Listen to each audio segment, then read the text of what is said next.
Hello everyone, मैं आशा करता हूं कि आप सब बहुत अच्छे होंगे और आप लोग की स्टडी बहुत अच्छे से चल रही होगी। डिस्कस करेंगे आज के इस इंपॉर्टेंट वीडियो में mission SSC CGL mains batch 2023 general awareness subject से रिलेटेड आपका ये पर्टिकुलर बैच है। इस बैच में हम लोग टॉप 2500 मिक्स प्रैक्टिस क्वेश्चंस को काफी डिटेल में डिस्कस करेंगे, 100 वीडियोस में डिस्कस करेंगे और आप बोल सकते हैं कि आज के इस वीडियो नंबर 7 में हम लोग टॉप 25 क्वेश्चंस को डिस्कस करेंगे। क्लियर? तो आइए शुरू करते हैं फिर आज का इंपॉर्टेंट वीडियो। फर्स्ट क्वेश्चन आपकी स्क्रीन के सामने बहुत ही प्यारा सा क्वेश्चन आपसे पूछा गया था एसएससी सीजीएल प्री 2023 के एग्जाम्स में। जो भी मैं इस क्वेश्चन से रिलेटेड जो भी फैक्ट मैं डिस्कस कर चुका हूं, आपके सारे के सारे कॉन्सेप्ट जो है आपके रिवाइज होने वाले और आपको याद भी रखना है और आप खुद से जो है बेसिकली आंसर करने की कोशिश करना है, क्योंकि इससे रिलेटेड मैं फैक्ट आपसे जो है वीडियो नंबर 1 to 6 में ऑलरेडी मैं डिस्कस कर चुका हूं। आपको बेसिकली बताना था, बेसिकली उस पर्टिकुलर सेल का नाम बताना था जो ऑस्मो रेगुलेशन में हेल्प करता है और ये फाइलम प्लेटीहेल्मिन्थेस के ऑर्गेनिज्म में हमें देखने को मिलता है। उस पर्टिकुलर सेल का क्या नाम है? फ्लेम सेल्स या फिर गैंग्लिया या फिर नर्व सेल्स। तो याद रखिए आपका ये कौन सा सेल्स होता है? तो ये आपका ये फ्लेम सेल्स होता है और ये फ्लेम सेल्स बेसिकली जो ह्यूमन बींग्स में जो किडनी होता है ना, इसी के समान ये बेसिकली आपका ये फंक्शन को परफॉर्म करता है।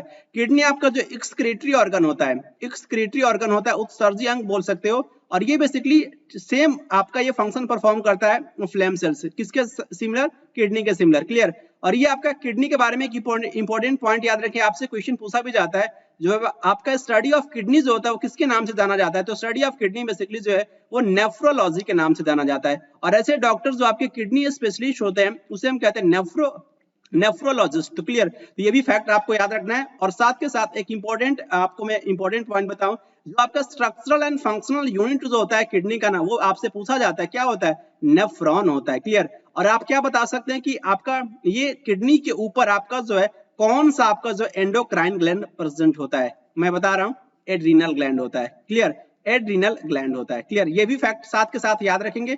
फाइलम प्लेटीहेल्मिन्थेस से रिलेटेड आपको इंपॉर्टेंट फैक्ट याद रखना है, ये आपके जो भी ऑर्गेनिजम्स होते हैं डॉर्सो वेंट्रली आपके फ्लैटेंड इनका बॉडी होता है और इन्हें हम कॉमनली जो फ्लैट वर्म्स के नाम से जानते हैं, सप्टे क्रीमी कहते हैं। क्लियर? और ये मोस्टली आपके जो एंडोपैरासाइट्स होते हैं, एंडोपैरासाइट्स मींस आप क्या समझ रहे हैं? एंडोपैरासाइट से क्या होता है कि इस फाइलम के जो भी ऑर्गेनिज्म जो होते हैं वो होस्ट के अंदर, ये मान लीजिए कि आपका होस्ट है और ये होस्ट कुछ भी हो सकता है, ह्यूमन बींग्स भी हो सकता है और भी ऑर्गेनिजम्स हो सकता है, और ये पैरासाइट इनके ऊपर ये अपना बोल सकते हैं कि इनसे अपना न्यूट्रिशन जो है ये प्रोवाइड करते हैं आपके ये फाइलम प्लेटीहेल्मिन्थेस के ऑर्गेनिज्म। तो ये आपके जो एंडोपैरासाइट होते हैं, एक्सोपैरासाइट नहीं होते, एंडोपैरासाइट होते हैं। क्लियर? तो ये आपको समझ में आना चाहिए। ये बोल सकते हैं कि जो है ये फ्लैट वर्म्स जो होते हैं इनमें बायलेटरल सिमेट्री देखने को मिलता है। बायलेटरल सिमेट्री मींस आप यहाँ पे देख सकते हैं, इस आप लिवर फ्लूइड को यहाँ से बीचों बीच से क्या कर सकते हो? 2 पार्ट्स में डिवाइड कर सकते हो, जैसे कि ह्यूमन बींग्स में भी हमें देखने को मिलता है बायलेटरल सिमेट्री। क्लियर? और ये ट्रिप्लोब्लास्टिक होते हैं। ट्रिप्लोब्लास्टिक मींस आपको याद रखना है एक्टोडर्म, आप बाहर की तरफ लेयर देखने को मिलता है, उसके साथ साथ बीच में मेसोडर्म और ये अंदर की तरफ एंडोडर्म। क्लियर? और ये एसिलोमेट एनिमल्स होते हैं। क्या होता है एसिलोमेट? ऑलरेडी मैं आपके साथ डिस्कस कर चुका हूं और ये वो आपके जो ऑर्गेनिजम्स होते हैं ऑर्गन लेवल ऑफ ऑर्गेनाइजेशन हमें देखने को मिलता है। तो उस फैक्ट को भी आपको याद रखना है कि एसिलोमेट के बारे में आपसे काफी मैं डिटेल में डिस्कस किया हूं प्रीवियस लेक्चर में। तो एक ही पॉइंट को अगर मैं बार बार रिवाइज कराऊंगा तो फिर आपको भी बोल सकते हैं कि लेक्चर की जो है वो नीरस हो जाएगा, मोनोटोनस हो जाएगा, इसलिए आप खुद से भी रिवाइज कीजिएगा। मैं आपको आपके लिए होमवर्क हो गया कि आपको एसिलोमेट के बारे में आपको कमेंट बॉक्स में लिखना है। क्लियर? और ये हुक्स एंड सकर्स जो होते हैं आपके प्रेजेंट होते हैं पैरासिटिक फॉर्म्स में। क्लियर? तो यहाँ पे जो भी ऑप्शन था आपके ऑप्शन में था ना, यहाँ पे हुक, तो हुक के बारे में आपको याद रखना है कि जो भी आपका हुक्स और उसके साथ साथ जो आपका ये सकर्स जो होता है आपका ये देखने को मिलता है पैरासिटिक फॉर्म्स में। ये इंपॉर्टेंट फैक्ट आपको याद रखना है। और ये साथ के साथ ये क्या करते हैं कि न्यूट्रिशन को, जो भी आपका न्यूट्रिएंट्स होते हैं उनको ये अब्सॉर्ब करते हैं, किसकी हेल्प से? हुक एंड सकर्स की हेल्प से। क्लियर? और ये बोल सकते हैं कि डायरेक्टली ये अब्सॉर्ब करते हैं होस्ट के जो आपके बॉडी सरफेस से, और ये स्पेशलाइज्ड सेल हमें देखने को मिलता है जिसे हम फ्लैम सेल्स कहते हैं, और ये हेल्प करता है बोल सकते हैं ऑस्मो रेगुलेशन एंड उसके साथ साथ एक्सक्रीशन में। और ये सीधा सीधा आपके एग्जाम्स में ये क्वेश्चन प्यारा सा फैक्ट पूछा गया था। सेक्सेस जो होते हैं वो सेपरेट नहीं होते, इट मींस ह्यूमन बीइंग्स के जैसे मेल एंड फीमेल बोल सकते हैं कि आपके अलग अलग नहीं होते हैं। Male and female sex organ एक ही ऑर्गेनिजम्स के अंदर देखने को मिलता है। तो उसके लिए एक वर्ड भी यूज करते हैं, हर्माफ्रोडाइट। हर्माफ्रोडाइट वर्ड यूज किया जाता है और ये हर्माफ्रोडाइट ये जो कंडीशन जो है ना फाइलम बोल सकते हैं कि पोरीफेरा के ऑर्गेनिजम्स में भी हमें देखने को मिलता है। और ये हर्माफ्रोडाइट को हम बाइसेक्सुअल भी कहते हैं, बाइसेक्सुअल हर्माफ्रोडाइट। और एक और भी वर्ड यूज किया जाता है बेसिकली प्लांट के लिए, जब मेल और फीमेल सेक्स ऑर्गन बोल सकते हैं एक ही प्लांट के अंदर देखने को मिलता है। तो इस टाइप के प्लांट के लिए बेसिकली वर्ड यूज किया जाता है मोनोसियस। क्लियर, तो ये भी आप फैक्ट याद रखेंगे। नेक्स्ट आपको याद रखना है कि जो भी फर्टिलाइजेशन जो होता है वो इंटरनल होता है और ये डेवलपमेंट जो होता है वो कैसा होता है, बहुत सारे larval stages, it means development कैसा होगा, इनडायरेक्ट होगा, क्योंकि डायरेक्ट होगा तो आप बोल सकते हैं कि लार्वल स्टेज नहीं देखने को मिलेगा। जैसे कि आप याद रखेंगे इनडायरेक्ट से आप इससे ऐसे आपको कोरिलेट करना है, जैसे कि फ्रॉग में एक लार्वल स्टेजेस हमें देखने को मिलते हैं, एक लार्वल स्टेज होता है ना जिसे हम टैडपोल के नाम से जानते हैं। तो ये बेसिकली आपका जो है इस टाइप के जो भी ऑर्गेनिजम्स जो होते हैं जो फाइलम प्लेटीहेल्मिन्थेस से बिलोंग करते हैं उनमें बेसिकली मेनी लार्वल स्टेजेस देखने को मिलता है। क्लियर, तो इसलिए इनका डेवलपमेंट जो होता है वो कैसा होता है, डेवलपमेंट जो होता है वो इनडायरेक्ट होता है। और ये प्लेनेरिया के बारे में इंपॉर्टेंट आप रखेंगे फैक्ट, प्लेनेरिया इस पर्टिकुलर फाइलम से बिलोंग करता है और इसमें हाई रिजनरेशन पावर देखने को मिलता है। रिजनरेशन मींस आप क्या समझ रहे हैं, मान लीजिए कोई आपका ये प्लेनेरिया ऑर्गेनिज्म है। क्लियर, इस तरीके से आपका जो है उसका वो होता है, ऐसे ही होता है बेसिकली जो है, मैं ड्रॉ नहीं कर पा रहा हूं लेकिन आपको जूम करना है कि प्लेनेरिया के बॉडी को जब आप क्या करोगे कि इसको बहुत सारे आप क्या कर सकते हो कि पार्ट्स में डिवाइड कर सकते हो और ये डिवाइड करने के बाद से जो एक पार्ट जो होगा ना, एक सिंगल पार्ट से नए प्लेनेरिया का फॉर्मेशन देखने को मिलता है। तो इसमें बेसिकली जो है रिजनरेशन कैपेसिटी बहुत हाई होता है प्लेनेरिया के केस में।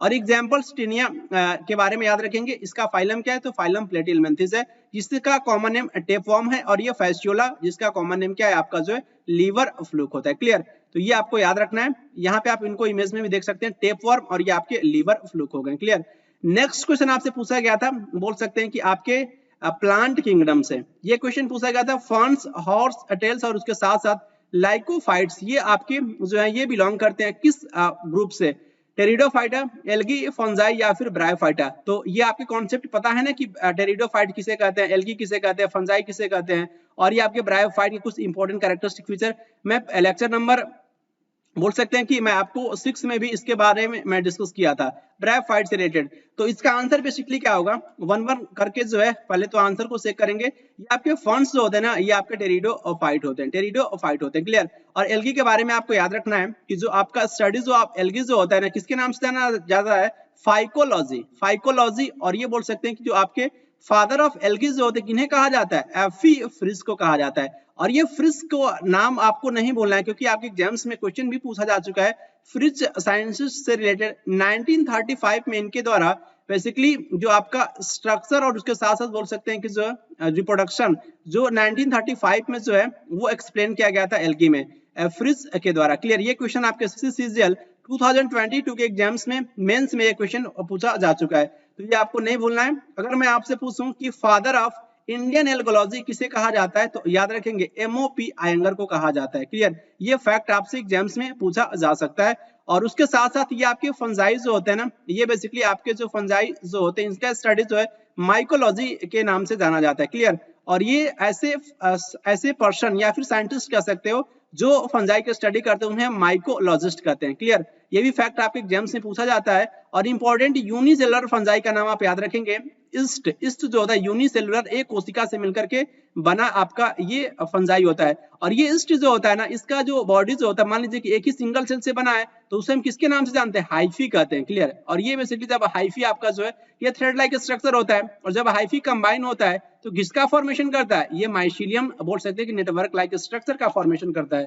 तो साथ के साथ ये भी आपको याद रखना है, एल्गी एंड फंजाई दोनों मिलकर के बोल सकते हैं कि एक तीसरे ऑर्गेनिजम्स का फॉर्मेशन करते हैं जिसे हम लाइकेन कहते हैं। क्लियर, और ये लाइकेन बोल सकते हैं कि जो है ये इसका इंपॉर्टेंट बेसिकली जो है लाइकेन से हमें क्या ऑब्टेन होता है, एक नेचुरल इंडिकेटर लिटमस ऑब्टेन होता है। बहुत इंपॉर्टेंट फैक्ट है, आपके एग्जाम्स में डायरेक्टली ये पूछा जाता है।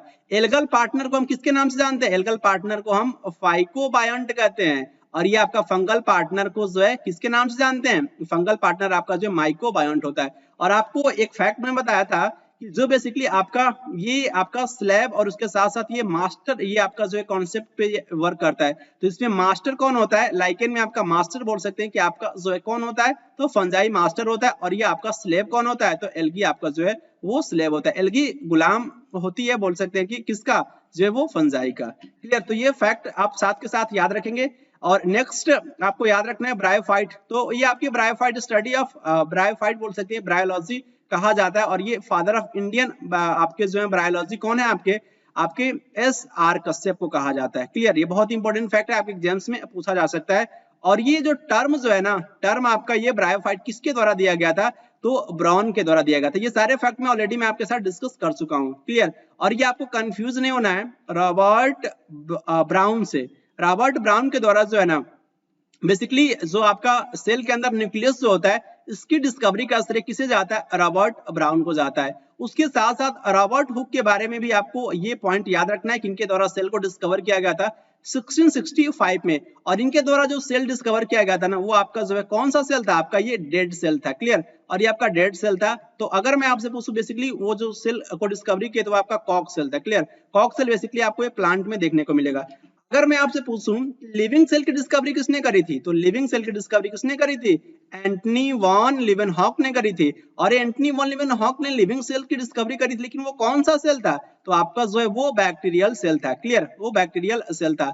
तो अगर आपसे पूछा जाए कि जो बैक्टीरिया की डिस्कवरी किसके द्वारा किया गया था, बैक्टीरिया किसने खोजा था, तो उसका आंसर भी एंटनी वॉन लीवेनहॉक ही होता है। और उसके साथ साथ आप बोल सकते हैं कि जो है लिविंग सेल की डिस्कवरी का श्रेय भी जो है बोल सकते हैं किन्हें जाता है, एंटनी वॉन लीवेनहॉक को जाता है। तो बहुत इंपॉर्टेंट फैक्ट है, आपको एज इट इज याद रखना है। और ये आपका इंपॉर्टेंट एक फैक्ट और भी आपको याद रखना है, रॉबर्ट फंटाना। रॉबर्ट फंटाना बेसिकली इनके द्वारा जो है न्यूक्लियस के अंदर न्यूक्लियोलस पाया जाता है, न्यूक्लियस के अंदर न्यूक्लियोलस पाया जाता है। जब आपका यूकैरियोटिक सेल में बेसिकली हमें वेल डेवलप्ड न्यूक्लियस देखने को मिलता है, यूकैरियोटिक सेल में, प्रोकैरियोटिक में आपका वेल डेवलप्ड न्यूक्लियस देखने को नहीं मिलता है। तो इसके अंदर जो न्यूक्लियोलस जो आपको देखने को मिलता है, इसकी डिस्कवरी का श्रेय रॉबर्ट फंटाना सर को जाता है। तो ये फैक्ट भी याद रखेंगे। लेकिन जब मैं आपसे पूछूं कि ये तो आपका सेल के अंदर न्यूक्लियस पाया जा रहा है, लेकिन एटम परमाणु के बारे में आपने सुना होगा, तो इसके अंदर भी एक न्यूक्लियस पाया जाता है जिसमें बेसिकली प्रोटॉन एंड न्यूट्रॉन पाया जाता है, क्लियर। तो प्रोटॉन एंड न्यूट्रॉन को कलेक्टिवली हम न्यूक्लियॉन के नाम से जानते हैं। और अगर मैं पूछूं कि इस न्यूक्लियस की डिस्कवरी का श्रेय किसे जाता है, तो आपको याद रखना है बेसिकली एक एक्सपेरिमेंट परफॉर्म किया गया था, अल्फा स्कैटरिंग एक्सपेरिमेंट। क्या नाम है उस एक्सपेरिमेंट का, अल्फा स्कैटरिंग एक्सपेरिमेंट। किनके द्वारा किया गया था इस पर्टिकुलर एक्सपेरिमेंट को, रदरफोर्ड के द्वारा। और ये बोल सकते हैं कि इस पर्टिकुलर जो एक्सपेरिमेंट के द्वारा जो है जो आपके एटम के अंदर जो न्यूक्लियस जो हमें देखने को मिलता है, उसकी डिस्कवरी हुई थी बेसिकली, क्लियर। ये बेसिकली याद रखना है कि अगर आपसे पूछे कि एटम के अंदर जो न्यूक्लियस देखने को मिलता है, इसका डिस्कवर जो है इसको किसके द्वारा किया गया था, तो आपको याद रखना है रदरफोर्ड का नाम, क्लियर। तो ये इंपॉर्टेंट है, आपको याद रखना है। और साथ के साथ यहाँ पे और टेरिडोफाइटा के बारे में आप याद रखेंगे। आंसर इसका क्या होगा, आंसर तो आपने भूला है ना, इतना सारे एक्सप्लेनेशन सुनने के बाद इसका आंसर जो है बेसिकली आपका ये टेरिडोफाइटा हो जाएगा। तो टेरिडोफाइटा से रिलेटेड आपको इंपॉर्टेंट फैक्ट क्या याद रखना है, जो आपका ये टेरॉन, ये आपका जो है दो वर्ड से मिलकर के बना है, आपका टेरॉन और उसके साथ साथ आपका फाइटा। टेरॉन मीन्स क्या होता है, फीदर होता है, और ये फाइटा मीन्स आपका ये प्लांट होता है। फादर ऑफ टेरिडोलॉजी, जो आपका स्टडी ऑफ टेरिडोफाइटा किसके नाम से जाना जाता है, टेरिडोलॉजी के नाम से जाना जाता है। जहां पे बेसिकली पी आपका साइलेंट होता है, तो आपको कंफ्यूज नहीं होना है। अगर टेरिडोफाइटा का स्पेलिंग अगर आपसे पूछ लिया जाए, तो आप पी को मत स्किप कीजिएगा, क्योंकि पी इसके साथ रहता है, क्लियर। लेकिन बोलने में ये पी आपका जो है वो साइलेंट रहता है। तो फादर ऑफ बोल सकते हैं कि टेरिडोलॉजी किन्हें कहा जाता है, एफ बॉवर सर को कहा जाता है। Father of Indian pteridology S Veer sir को कहा जाता है। और ये मेन प्लांट बॉडी क्या होता है, आपका स्पोरोफाइट होता है। लेकिन आपको नहीं भूलना है, ब्रायोफाइट में जो आपका मेन प्लांट बॉडी क्या होता है, तो गैमेटोफाइट होता है। लेकिन ये स्पोरोफाइट हमें टेरिडोफाइट के केस में देखने को मिलता है मेन प्लांट बॉडी, और ये डिप्लॉयड होता है। स्पोरोफाइट हमेशा डिप्लॉयड होगा, क्लियर। और ये फर्स्ट टाइम बोल सकते हैं कि ये हमें देखने को मिलता है मेन प्लांट बॉडी टेरिडोफाइट के केस में स्पोरोफाइट, क्लियर। और ये ओरिजिनेट कब हुआ था, ये कब देखने को मिला था, तो सिल्यूरियन पीरियड ऑफ बोल सकते हैं कि एपेलियोजोइक एरा का। और ये डोमिनेंट थे आपके अर्थ पे, बोल सकते हैं इनकी संख्या बहुत ज्यादा थी। किस पीरियड में, तो डेवोनियन पीरियड में। और ये true root, true stem and true lips देखने को मिलता है इस पर्टिकुलर प्लांट में। इसलिए आपके जो है ये फर्स्ट कार्मोफाइट होते हैं, ये आपके फर्स्ट कार्मोफाइट होते हैं। क्वेश्चन पूछा जा सकता है कि फर्स्ट कार्मोफाइट किसे कहते हैं, तो टेरिडोफाइटा को कहते हैं, क्लियर। स्कॉट बाउहिन, और इसको थोड़ा सा आप स्किप कर सकते हैं, लेकिन इनका नाम आपको नहीं बोलना है, फ्रिज, क्लियर। इनसे रिलेटेड जो भी फैक्ट है आपको याद रखना है। इन साइंटिस्ट के द्वारा बेसिकली कहा गया था जो भी आपके टेरिडोफाइट जो होते हैं ना, आपके एल्गल ओरिजिन के होते हैं। और ये कॉम्बेल और लिग्नर और ये आपके बोवर और ये जिमरमान, ये कहते हैं कि टेरिडोफाइट का जो ओरिजिन जो हुआ है ना, वो बेसिकली आपके ब्रायोफाइट से हुआ है। और ये आपका प्रिमिटिव क्लास जो टेरिडोफाइटा का साइलोप्सीडा है, क्लियर। और ये इसमें देखने को मिलेगा लीव्स और रूट आपके क्या होते हैं, एब्सेंट होते हैं। For example Psilotum. तो ये आपको मैं बताया इंपॉर्टेंट इन्फॉर्मेशन, ये भी बहुत इंपॉर्टेंट इन्फॉर्मेशन है जो आपके एग्जाम में डायरेक्टली क्वेश्चन पूछा जाता है। बोटेनिकल स्नेक्स अगर आपसे पूछ लिया जाए किस ग्रुप के प्लांट को कहते हैं, तो आपको याद रखना टेरिडोफाइटा को, और ये reptiles of the plant kingdom. लेकिन आपको कंफ्यूज नहीं होना, amphibian of the plant kingdom, amphibian of the plant kingdom किसे कहा जाता है, तो ब्रायोफाइट को कहा जाता है। लेकिन reptiles of the plant kingdom किसे कहा जाता है, टेरिडोफाइट को कहा जाता है। Snake of the botanical garden भी टेरिडोफाइट को कहा जाता है। और ये पहली बार बोल सकते हैं कि फर्स्ट टाइम देखने को मिला था वैस्कुलर बंडल, और ये आप बोल सकते हैं कि इसलिए बोलते हैं कि आपका ये फर्स्ट ट्रैकियोफाइटा भी कहते हैं टेरिडोफाइटा को, क्योंकि इसमें वैस्कुलर बंडल पहली बार जो है आपका ये फर्स्ट टाइम डेवलप हुआ था। वैस्कुलर बंडल से आपको समझना है, मैं जाइलम एंड फ्लोएम की बात कर रहा हूँ। जाइलम का इंपॉर्टेंट रोल होता है कि आपका ये किसमें हेल्प करता है, तो जाइलम बेसिकली वाटर के ट्रांसपोर्टेशन में हेल्प करता है, और ये फ्लोएम आपका जो है फूड के ट्रांसपोर्टेशन में हेल्प करता है, और दोनों आपके जो है ये कॉम्प्लेक्स टिश्यू होते हैं। और ये वैस्कुलर क्रिप्टोगैम्स होते हैं, क्योंकि इसमें फ्लावर तो नहीं देखने को मिलता है, और उसके साथ साथ ना ही फ्रूट होता है और ना ही सीड होता है। क्लियर। और ये आपके वैस्कुलर एम्ब्रियोफाइट्स होते हैं, क्योंकि वैस्कुलर बंडल भी देखने को मिल रहा है और उसके साथ साथ एम्ब्रियो का भी फॉर्मेशन देखने को मिलता है, इसलिए आपके ये फर्स्ट वैस्कुलर एम्ब्रियोफाइट्स होते हैं। और ये फर्स्ट सक्सेसफुल लैंड प्लांट आपका कौन हुआ, आपका टेरिडोफाइटा हुआ। ये साथ के साथ आपको फैक्ट याद रखना है। और जूडोगैमस फर्टिलाइजेशन देखने को मिलता है। इट मींस आप कहेंगे कि जूडोगैमस फर्टिलाइजेशन में क्या होता है, तो जूडोगैमस फर्टिलाइजेशन में बेसिकली जो वाटर की रिक्वायरमेंट होती है। क्लियर। तो ये आपको फैक्ट याद रखना है। जाइगोट बेसिकली आपका फर्स्ट सेल होता है स्पोरोफाइट। याद रखिए कि स्पोरोफाइट आपका डिप्लॉयड होता है, 2n होता है, और ये जाइगोट भी आपका क्या होता है कि आपका ये 2n होता है। जब मैं किसी लेक्चर में आपको बताऊंगा अल्टरनेशन ऑफ जनरेशन को काफी डिटेल में, तो उसमें बेसिकली क्या होता है ना, 2n जो आपका ये डिप्लॉयड जाइगोट से किसका फॉर्मेशन देखने को मिलता है, तो ये बेसिकली फॉर्मेशन देखने को मिलता है स्पोरोफाइट का। तो जाइगोट जो होता है ना बेसिकली आपका फर्स्ट सेल होता है स्पोरोफाइट का, और उसके बाद से एम्ब्रियो, और ये आपको फिर देखने को मिलेगा आपका ये स्पोरोफाइट जो आपका डिप्लॉयड होता है। क्लियर। तो ये फैक्ट आपको याद रखना है। यहाँ पे जो आपको इंपॉर्टेंट ये जो मैं स्लाइड लगाया हूं ना, यहां से आपके डिटेल एक्सप्लेनेशन मिलेगा, जो आपके क्वेश्चन में पूछा था कि फर्न्स, हॉस्टेल्स एंड लाइकोफाइट्स जो होते हैं वो आपके किस ग्रुप से बिलोंग करते हैं। तो यहाँ पे फोकस कीजिए। यहाँ पे इनके क्लासिफिकेशन की बात करते हैं, तो इनके 4 क्लास हैं, साइलोप्सिडा, लाइकोप्सिडा, स्फिनोप्सिडा और ये टेरिप्सिडा। क्लियर। टेरोप्सिडा। तो ये आपका साइलोप्सिडा में जो आपके प्रिमिटिव ग्रुप होते हैं इनको रखा गया है। लीव्स और बोल सकते हैं कि रूट जो होता है एब्सेंट होता है, केवल और केवल आपका स्टेम प्रेजेंट होता है साइलोप्सिडा क्लास के जो भी आपके टेरिडोफाइट्स होते हैं, जैसे कि फॉर एग्जांपल साइलोटम, हॉर्नियोफाइटन और ये सोनिया। क्लियर। और ये मोस्ट प्रिमिटिव वैस्कुलर प्लांट बोल सकते हैं। ये आपके जो है वैस्कुलर बंडल तो देखने को मिलता है, लेकिन आपके मोस्ट प्रिमिटिव है, और ये फॉर एग्जांपल राइनिया का भी नाम आप याद रख सकते हैं। और ये लाइकोप्सिडा, लाइकोप्सिडा का आपका इंपॉर्टेंट आपका ये जो बोल सकते हैं प्लांट लाइकोपोडियम एंड सिलेजिनेला, इनका नाम तो आप भूल करके भी मत भूलिएगा, क्योंकि आपके एग्जाम से पूछा जा सकता है कि लाइकोपोडियम एंड सिलेजिनेला का नाम बहुत बार बेसिकली ये पूछा जाता है। ये आपके क्या है, आपके ये टेरिडोफाइट है। स्फिनोप्सिडा का इंपॉर्टेंट एग्जांपल आप याद रखेंगे इक्विशिटम, जिसको हम कॉमन नेम किसके नाम से जानते हैं, ये आपका कॉमन नेम है हॉर्स टेल के भी नाम से जानते हैं। और ये आपका नेक्स्ट है टेरिप्सिडा। तो टेरिप्सिडा बेसिकली इसमें ये आपका एडवांस क्लास होता है, और जो भी आपके फर्न होते हैं ना इसी क्लास के अंदर आपके फर्न को इंक्लूड किया गया है। इंपॉर्टेंट एग्जांपल देख सकते हैं, टेरिस हो गया, एडियंसम हो गया, टेरिडियम हो गया, ड्रायोप्टेरिस हो गया, मार्सिलिया, साल्विनिया एंड एजोला, और एक मैं आपको ट्रिक दे रहा हूं AIMS। क्लियर। ये इसके बारे में तो आप पहले से जानते होंगे, all India medical science. Clear. तो ये बेसिकली ए मींस क्या होगा, ए मींस एजोला, आई मींस क्या होगा, आई मींस आपका आइसोइड्स, आई मींस आपका आइसोइड्स, और ये एम मींस मार्सिलिया, और ये आपका एस मींस साल्विनिया। ये मैं क्यों बता रहा हूं, क्योंकि ये चारों आपके जो ये ट्रिक है ना, ये चारों आपके टेरिडोफाइट्स जो होते हैं आपके वाटर में पाए जाते हैं। तो बहुत ही इंपॉर्टेंट फैक्ट है, आप याद रख सकते हैं। कौन हेल्प करता है, कौन मदद करता है, बेसिकली जो आपका ये स्टमक से जो आपका ये फूड आता है ना, उसका जो आपका नेचर कैसा होता है, एसिडिक नेचर होता है। लेकिन ये फूड को एल्कलाइन कौन करता है, इसमें कौन मदद करता है इस फूड को एल्कलाइन करने में, तो फर्स्ट ऑप्शन है bile juice, hydrochloric acid, gastric juice या फिर पेप्सिन। तो आप इस क्वेश्चन को कैसे सॉल्व करोगे, एलिमिनेशन टेक्निक से। हाइड्रोक्लोरिक एसिड तो नहीं हो क्योंकि आपका एसिड है, तो ये कैसे आपका ये बोल सकते हैं कि आपका ये एसिडिक फूड को बेसिक में कन्वर्ट कर सकता है। तो ये तो आंसर आपका वैसे भी नहीं होने वाला है। उसके साथ साथ ये पेप्सिन क्या होता है, पेप्सिन ऑलरेडी में आपके से वीडियो नंबर 6 में आपको ये बताया था, पूरे इस पॉइंट को मैं डिटेल में डिस्कस भी किया था। क्लियर। तो ये आपको मैं बताया था कि जो आपका पेप्सिन जो होता है ना, आपका ये प्रोटीन डाइजेस्टिव एंजाइम होता है। तो ये बेसिकली ये भी इसको एक्टिवेट कौन करता है, तो बेसिकली हाइड्रोक्लोरिक एसिड आपको जो एक्टिवेट करता है। और ये क्वेश्चन आपके एग्जाम से पूछा भी जा चुका है, तो इस फैक्ट को भी आपको याद रखना है।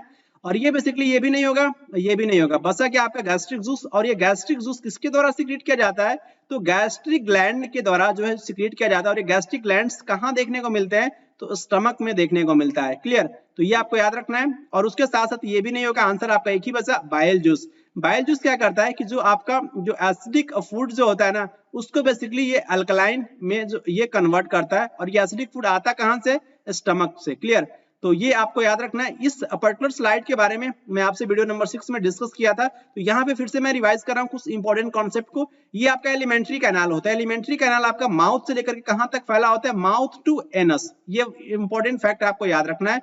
और ये आपका माउथ, देन बक्कल कैविटी, ये बेसिकली आपका माउथ में ही आपको देखने को मिलेगा बक्कल कैविटी। देन फेरिंग्स भी होता है, लेकिन यहाँ पे फेरिंग्स मेंशन नहीं है, तो आप इसको स्किप भी कर सकते हो। अगर ऐसे आपको अरेंज करने के लिए आ जाए कि आपको एलिमेंट्री कैनाल के पार्ट्स को अरेंज करना है, तो सबसे पहले आप माउथ को अरेंज करोगे, then buccal cavity, then pharynx, then oesophagus, then stomach. इस तरीके से आपको अरेंज करना है। क्लियर, तो ये आपको ध्यान रखना है कि जो आपका ओइसोफेगस ओपन कहाँ हो रहा है, आपका ये स्टमक में। यहाँ पे आप देख रहे हैं स्टमक, और उसके साथ साथ यहाँ पे देख रहे हैं स्मॉल इंटेस्टाइन। और स्मॉल इंटेस्टाइन क्या होता है आपका, ये सबसे आपका लॉन्गेस्ट पार्ट होता है एलिमेंट्री कैनाल का। और यहाँ पे कंप्लीट डाइजेशन देखने को मिलता है कार्बोहाइड्रेट का, प्रोटीन का, और उसके साथ साथ ये फैट का। कार्बोहाइड्रेट बेसिकली जो आफ्टर डाइजेशन किसमें कन्वर्ट हो जाता है, तो ग्लूकोज में। और ये प्रोटीन किसमें कन्वर्ट हो जाता है, अमाइनो एसिड में। अमाइनो एसिड के बारे में तो मैं आपको बहुत अच्छे से बताया हूँ कि अमाइनो एसिड जो होते हैं आपके जो है वो 20 होते हैं। कौन आपके इसेंशियल होते हैं, कौन नॉन इसेंशियल होते हैं। क्या उन सारी पॉइंट्स को आप रिकॉल कर पा रहे हैं या फिर नहीं कर पा रहे हैं। वीडियो नंबर आई थिंक मैंने 2 में बताया था, 2 या 3 में बताया था इस सारे पॉइंट को, तो मुझे याद नहीं आ रहा है वीडियो नंबर, लेकिन मैं ऑलरेडी मैं आपसे बता चुका हूँ कि आपका एमिनो एसिड्स के जो भी आपके 20 टाइप्स, जो 20 होते हैं, 10 आपके इसेंशियल और 10 आपके जो है नॉन इसेंशियल, इसके बारे में मैं आपसे डिटेल में डिस्कस कर चुका हूँ। और उसके साथ साथ जो आपका ये जो फैट जो होता है ना, आफ्टर डाइजेशन किसमें कन्वर्ट हो जाता है, फैटी एसिड और उसके साथ साथ ग्लिसरॉल में। तो ये भी फैक्ट आपको याद रखना है। तो यहाँ पे देखिए मैं बात कर रहा था कि कंप्लीट डाइजेशन आपका जो है वो कहाँ पे देखने को मिलेगा, स्मॉल इंटेस्टाइन में। और इसके 3 पार्ट्स होते हैं, duodenum, jejunum and ileum, DJI। ये किसके पार्ट है, स्मॉल इंटेस्टाइन के। और लार्ज इंटेस्टाइन के आपके 3 पार्ट कौन कौन होते हैं, आपके colon, rectum and anus. Clear, तो इस तरीके से आप याद रखेंगे। यहाँ पे एनस देख सकते हैं। और ये बेसिकली जो है इंपॉर्टेंट पॉइंट, ये आपको फोकस करना है। ये क्वेश्चन आपका ऑलरेडी एग्जाम से पूछा जा चुका है, तो इस पर्टिकुलर स्लाइड को अपने आप से खुद से रिवाइज करना है। ये पॉइंट में ऑलरेडी मैं आपसे डिस्कस भी किया था, और ये क्वेश्चन में आपसे पूछा भी जा चुका है एसएससी सीजीएल प्री 2022 के एग्जाम्स में। क्लियर, और यहाँ पे देखिए जो आपका इंपॉर्टेंट जो आपका बाइल जूस जो होता है ना, इसको कौन सीक्रेट करता है, लीवर। और ये कहाँ स्टोर होता है, बाइल, बाइल आपका स्टोर होता है गॉल ब्लैडर में। क्लियर, और ये बेसिकली जो भी फूड आता है ना स्टमक से, कहाँ पे आता है, आपका स्मॉल इंटेस्टाइन में। तो बेसिकली उसमें आपका जो है बाइल भी पार्टिसिपेट करता है, और उसके साथ साथ जो आपका ये पैंक्रियाज से जो पैंक्रियाटिक एंजाइम्स भी रिलीज किए जाते हैं, और दोनों मिल करके जो है बोल सकते हैं कि जो आपका एसिडिक फूड है उसको किसमें कन्वर्ट करता है, अल्कलाइन में कन्वर्ट करता है। अल्कलाइन मींस आपका जो बेसिक मीडियम, आप ऐसा बोल सकते हैं। क्लियर, और ये बाइल का इंपॉर्टेंट रोल क्या होता है, तो बेसिकली जो है बाइल जो है वो किसके डाइजेशन में हेल्प करता है, तो आपको नहीं भूलना है किसके डाइजेशन में, तो फैट के डाइजेशन में आपका ये बाइल का इंपॉर्टेंट रोल होता है। इनमें से कौन सा ऑप्शन आपका करेक्ट होगा, बेसिकली आपको बताना है लेविस डॉट स्ट्रक्चर ओजोन का। तो आप चेक कीजिएगा, मैं आपको चेक करने के लिए बता रहा हूं कि कैसे आपको चेक करना है। यहाँ पे बेसिकली ये जो आप देख रहे हैं ना 2, जो ये आप यहाँ पे देख रहे हैं, बेसिकली आपका क्या होता है, तो ऐसे इलेक्ट्रॉन को बेसिकली हम लोन पेयर कहते हैं। तो जो भी आप यहाँ पे देख रहे हो ना, ये बेसिकली आपके लोन पेयर है। क्लियर, और ये लोन पेयर, एक लोन पेयर में आपके 2 इलेक्ट्रॉन होते हैं, और वही स्ट्रक्चर आपका करेक्ट होगा ना, जिसमें सारे ऑक्सीजन, जो भी ऑक्सीजन यहाँ पे दिख रहे हैं, तीनों ऑक्सीजन के पास जो है 8 इलेक्ट्रॉन होना चाहिए, 8 इलेक्ट्रॉन होना चाहिए, वही स्ट्रक्चर आपका जो है वो करेक्ट होगा। तो इसका ऑप्शन बेसिकली मैं सीधा बता रहा हूं, देन मैं आपको चेक करने के लिए भी बताऊंगा। ये आपका ऑप्शन थर्ड जो आपका करेक्ट होगा। यहाँ पे फोकस कीजिए, ये जो ऑक्सीजन है ना, यहाँ पे देखिए एक आपका जो डबल बॉन्ड जो होता है ना, एक डबल बॉन्ड में बेसिकली आपको जो है 4 इलेक्ट्रॉन देखने को मिलेगा, 4 इलेक्ट्रॉन की पार्टिसिपेशन। और ये एक सिंगल बॉन्ड में आपको देखने को मिलेगा 2 इलेक्ट्रॉन की पार्टिसिपेशन। क्लियर, साझेदारी होता है बेसिकली इलेक्ट्रॉन की।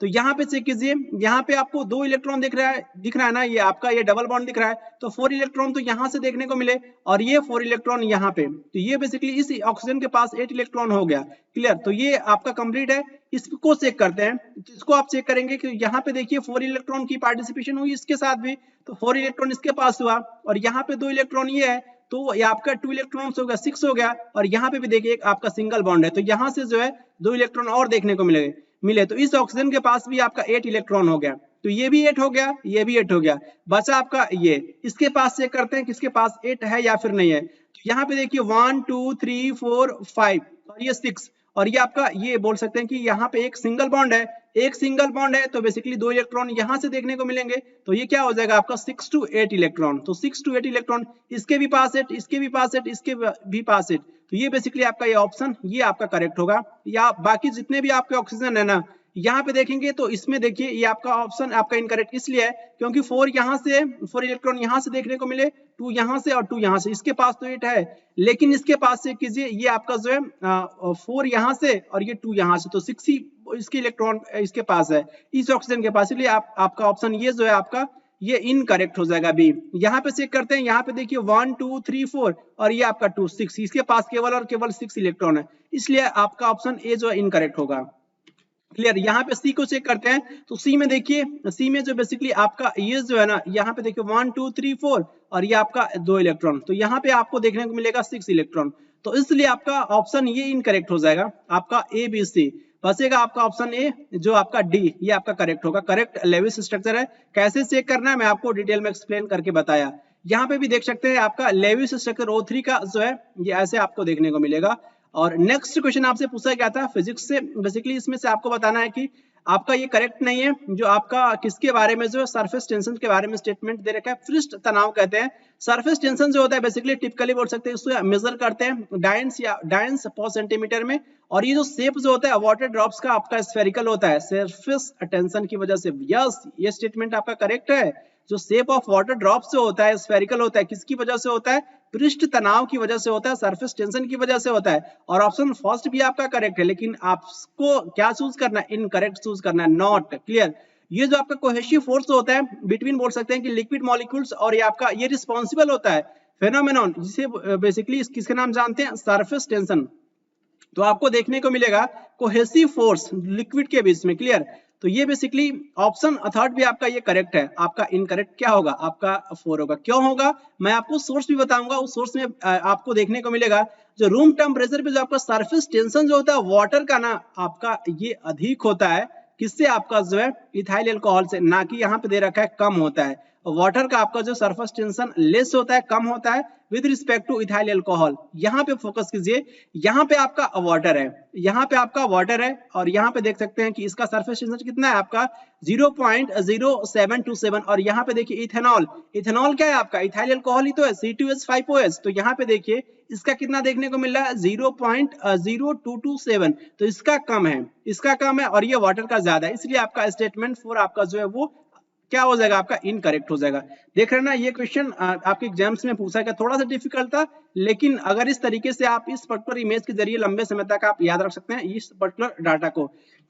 यहाँ पे देख सकते हैं कि सरफेस टेंशन आपको देखने को मिलेगा, ये बेसिकली जो है आपका लिक्विड के सरफेस पे, और इसका एक इंपॉर्टेंट एग्जांपल जो आपका वाटर ड्रॉपलेट्स जो होता है वो इसकी वजह से आपका स्फेरिकल होता है, तो आपका सरफेस टेंशन की वजह से होता है। क्लियर। नेक्स्ट क्वेश्चन आपसे पूछा गया था केमिस्ट्री सब्जेक्ट से, आपको बताना था एटॉमिक साइज पे क्या प्रभाव देखने को मिलता है जब हम ग्रुप में नीचे की तरफ जाते हैं, डिक्रीज होता है या फिर ट्रिपल्स हो जाता है या फिर कोई भी चेंज देखने को नहीं मिलता है या फिर इंक्रीज हो जाता है। तो याद रखिए कुछ आपके ट्रेंड्स होते हैं पीरियोडिक टेबल में। सबसे पहले तो आप समझिए ये आपका ये क्या होता है, ये आपका इस तरीके से हॉरिजॉन्टल जो आपके ये बने होते हैं रोज, ये क्या होते हैं आपके जो ये इसे हम पीरियड के नाम से जानते हैं, और ये आपके वर्टिकल जो होते हैं ये कॉलम जिसे हम ग्रुप के नाम से जानते हैं। क्लियर। तो ये कॉन्सेप्ट की क्लैरिटी आनी चाहिए। और ये एटॉमिक साइज जो बेसिकली जो हमें देखने को मिलता है ग्रुप में, इट मींस जब आप टॉप टू बॉटम जाते हो तो क्या देखने को मिलता है, एटॉमिक साइज आपका जो है वो बेसिकली आपका इंक्रीज होता है। इंक्रीज क्या होता है, क्योंकि नंबर ऑफ सेल जो होते हैं ना, सेल SSE ये बेसिकली से हम कोष कहते हैं, जिसमें आपके इलेक्ट्रॉन प्रेजेंट होते हैं। क्लियर। तो आने वाले बोल सकते हैं कि जब मैं आपसे क्वेश्चन को लेकर के हाजिर होऊंगा, बोल सकते हैं कि आपके एटॉमिक स्ट्रक्चर से, तो उसमें मैं आपको डिटेल में बताऊंगा कि आपका ये सेल क्या होता है, सब सेल क्या होता है। तो यहाँ पे आप केवल आपको यही समझना है कि जो भी आपके नंबर ऑफ सेल जो होते हैं ना, जब आप टॉप टू बॉटम जाते हो तो बेसिकली आपका इंक्रीज होता है, और जब इंक्रीज होगा तो इट मींस आप कह सकते हो कि एटम का साइज जो होगा ना आपका बढ़ जाएगा। एटम का साइज बढ़ जाएगा, इट मींस आप टॉप टू बॉटम जाने पे कहोगे कि एटॉमिक साइज क्या होता है आपका, ये बढ़ता है। सेकेंड पॉइंट देखने को मिलता है कि जब हम लेफ्ट टू राइट जाते हैं, लेफ्ट टू राइट जा रहे हैं, इट मींस जो है आप जो है किस में जा रहे हो, आप जो है पीरियड में जा रहे हो, लेफ्ट टू राइट। तो इस केस में क्या होता है कि आपका एटॉमिक साइज जो होता है ना वो आपका जो वो डिक्रीज होता है आपका एक न्यूक्लियर इफेक्टिव चार्ज की वजह से, न्यूक्लियर इफेक्टिव चार्ज की वजह से आपका ये डिक्रीज होता हुआ नजर आता है। यहाँ पे देखिए, यहाँ पे आपको देखने को मिला कुछ और भी ट्रेंड्स होते हैं, जैसे कि आपका आयनाइजेशन एंथैल्पी। यहाँ पे क्या हो रहा है, ये बेसिकली आपका ये पीरियड है, जो पीरियड में बेसिकली आपका आयनाइजेशन एंथैल्पी जो होता है ना, इसे हम आयनाइजेशन पोटेंशियल भी कहते हैं, आईपी भी कहते हैं। जो आपके एटम जो होता है ना, एटम के आउटर मोस्ट सेल में एक इलेक्ट्रॉन को रिमूव करने के लिए जो आपका मिनिमम अमाउंट ऑफ एनर्जी जो होता है ना, उसे बेसिकली हम एक टर्म में कह सकते हैं कि आयनाइजेशन पोटेंशियल या फिर आयनाइजेशन एंथैल्पी। क्लियर? तो ये आपको याद रखना है, और ये बेसिकली केवल आप ट्रेंड पे ही फोकस कीजिए, आपसे एग्जाम्स में इतना डिटेल में नहीं पूछा जाएगा कि आपका आयनाइजेशन एंथैल्पी क्या होता है। अगर पहले आपको ये ट्रेंड पता हो गया तो देन आने वाले वीडियोस में मैं आपको और भी एक्सप्लेन कर दूंगा कि एक एक टर्म के बारे में, कि इलेक्ट्रॉन गेन एंथैल्पी क्या होता है, इलेक्ट्रोनेगेटिविटी क्या होता है, एटॉमिक रेडियस देख रहे हैं आपको यहाँ पे नजर आ रहा होगा कि टॉप टू बॉटम जाने के बाद से आपका जो है वो इंक्रीज हो रहा है। क्लियर? तो ये आपको याद रखना है। यहाँ पे देखिए आपका इलेक्ट्रॉन गेन एंथैल्पी भी और उसके साथ साथ आपका आयनाइजेशन एंथैल्पी दोनों आपका जो है वो आप बोल सकते हैं कि ये आपका जो पीरियड जो होता है इसमें जाने में आपका जो है ये इंक्रीज होता है। उसके साथ साथ जो आपका इंक्रीज होगा वो आपका यहाँ पे जो है आपका डिक्रीज होगा। यहाँ पे देखिए आयनाइजेशन एंथैल्पी आपका क्या हो रहा है कि आपका ये यहाँ से यहाँ बॉटम टू टॉप आपका इंक्रीज होगा, लेकिन टॉप टू बॉटम आपका डिक्रीज होगा। क्लियर? तो यहाँ से आपको रिलेट करके याद रख सकते हैं। इस इमेज को आप याद रखेंगे तो आपके बोल सकते हैं कि जो भी क्वेश्चंस पूछे जाएंगे इस पर्टिकुलर पॉइंट से, तो आप सही से आंसर कर पाओगे। क्लियर? यहाँ पे देखिए आपका इलेक्ट्रोनेगेटिविटी है, ये भी आपको देखने को मिलेगा कि इलेक्ट्रोनेगेटिविटी जो होता है ना वो बेसिकली आपका टॉप टू बॉटम पे आपका क्या होता है कि आपका ये डिक्रीज होगा। टॉप टू बॉटम आपका जो है ये क्या होगा कि आपका डिक्रीज होगा, लेकिन बॉटम टू टॉप आपका जो है ये क्या होगा कि आपका ये इंक्रीज होगा। यहाँ पे देखिए इलेक्ट्रोनेगेटिविटी, ये भी आपका क्या होता है, ये भी इलेक्ट्रोनेगेटिविटी आपका जो है लेफ्ट टू राइट ये आपका जो इंक्रीज हो रहा है।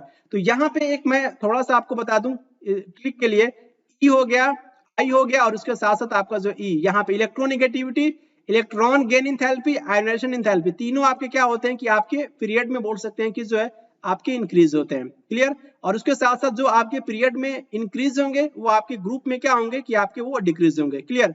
ये इंपॉर्टेंट फैक्ट आपको याद रखना है। एटॉमिक रेडियस देखिए, एटॉमिक रेडियस क्या होता है कि एटॉमिक रेडियस बेसिकली आपका क्या हो रहा है कि ये डिक्रीज होता है। एटॉमिक रेडियस आपका जो है वो डिक्रीज होता है, कहाँ पे डिक्रीज होता है? आपका पीरियड में। लेकिन इंक्रीज कहाँ पे होगा? इंक्रीज आपका जो है कह सकते हैं कि आपका ये टॉप टू बॉटम जाने पे आपका ये इंक्रीज देखने को मिलता है। उसके साथ साथ एक और ये पूछा जाता है नॉन मेटेलिक कैरेक्टर।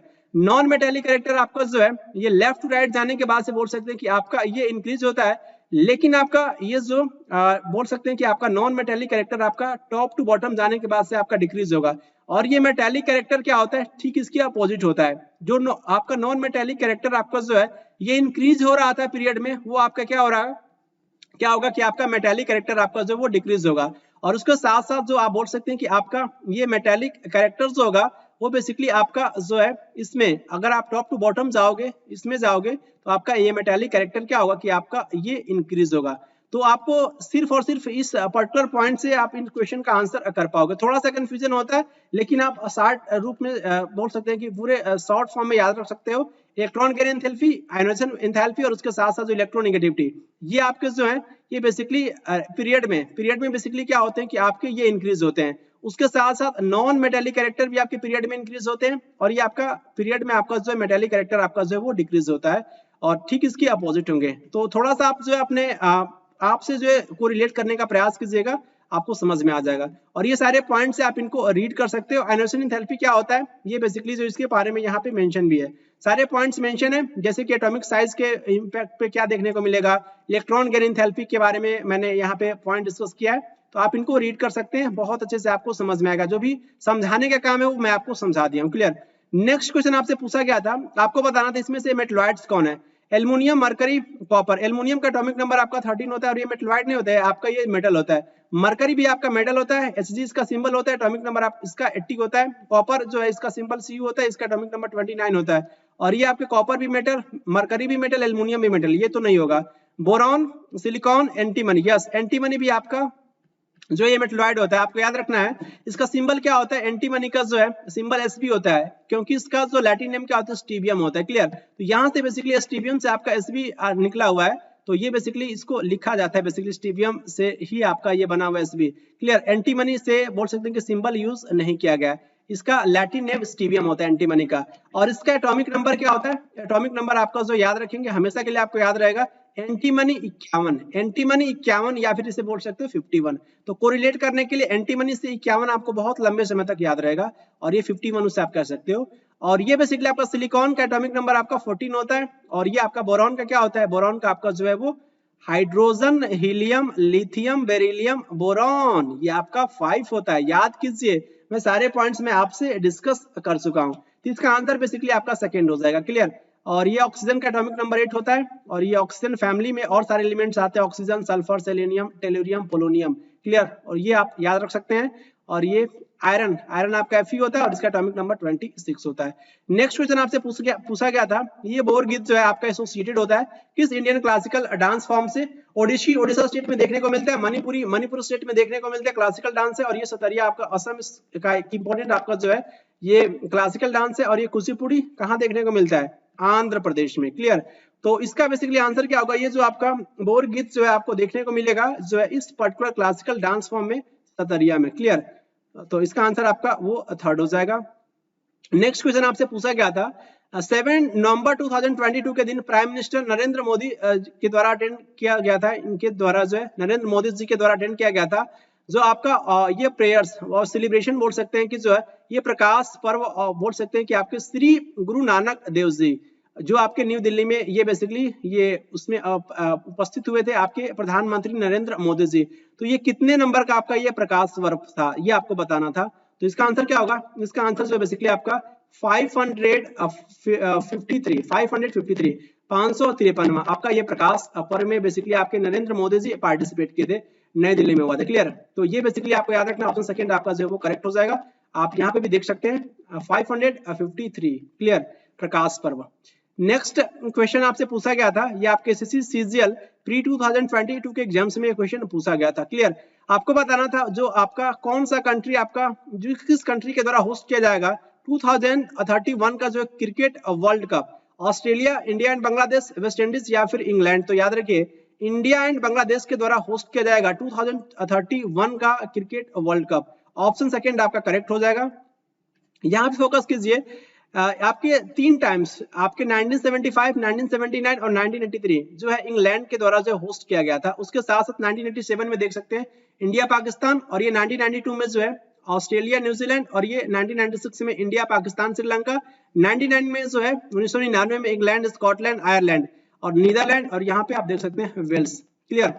और यहाँ पे देखिए 2003 में साउथ अफ्रीका, जिम्बाब्वे और ये केन्या, और यहाँ पे 7 में देखिए वेस्ट इंडीज, 2007 में वेस्ट इंडीज के द्वारा, 11 में जो है इंडिया श्रीलंका बांग्लादेश, 15 में जो है ऑस्ट्रेलिया न्यूजीलैंड, 19 में जो है इंग्लैंड वेल्स, और उसके साथ साथ जो है यहाँ पे 2023 में देखिए इंडिया के द्वारा होस्ट किया जाएगा। और ये आपसे पूछा गया था 2031 का, तो बांग्लादेश और इंडिया के द्वारा होस्ट किया जाएगा। और ये भी आप याद रख लीजिए, ये आपके लास्ट वाला याद रखिएगा और ये शुरू वाला ये पूछा जाता है। Clear.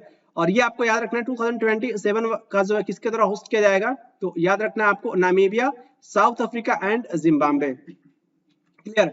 Namibia, south Africa and Zimbabwe. और ये 2023 वाला भी तो आपको बिल्कुल भी नहीं भूलना है। और ये 2031 वाला आपके एग्जाम्स में पूछा ही गया था। इस पर्टिकुलर वीडियो में हम लोग 1 to 10 क्वेश्चन ही डिस्कस करेंगे, बाकी जो भी आपके रिमेनिंग 15 क्वेश्चन है नेक्स्ट वीडियो में हम लोग डिस्कस करेंगे। क्योंकि वीडियो की लेंथ थोड़ी लेंथी हो जाती है तो जिससे आप लोग घबरा जाते हो कि वीडियो की लेंथ सर बहुत ज्यादा लंबी हो गई। इट मींस कभी कभी कल जो आपका वीडियो नंबर 6 है, वीडियो नंबर 6 की जो लेंथ आपने देखा होगा कि 1 hour 30 minutes था। क्लियर। तो थोड़ी सी वीडियो की लेंथ लंबी हो जाती है तो एक्सप्लेनेशन पे मैं ज्यादा फोकस करता हूं। तो आप इस पर्टिकुलर वीडियो को एंजॉय कीजिए, जो भी इसके रिमेनिंग क्वेश्चन है उसको नेक्स्ट वीडियो में हम लोग डिस्कस कर लेंगे। क्लियर। कोई भी आपको एक्सप्लेनेशन पे जो है वो आपको डाउट नहीं करना है, एक्सप्लेनेशन पे मेरा पूरा का पूरा फोकस रहेगा। क्योंकि देखिए किसी भी क्वेश्चंस को जो मैं एक्सप्लेनेशन देता हूं ना आपके एग्जाम्स के लिए, वहां से आपके एग्जाम्स में क्वेश्चंस पूछे जाने की पॉसिबिलिटी बहुत ज्यादा रहती है।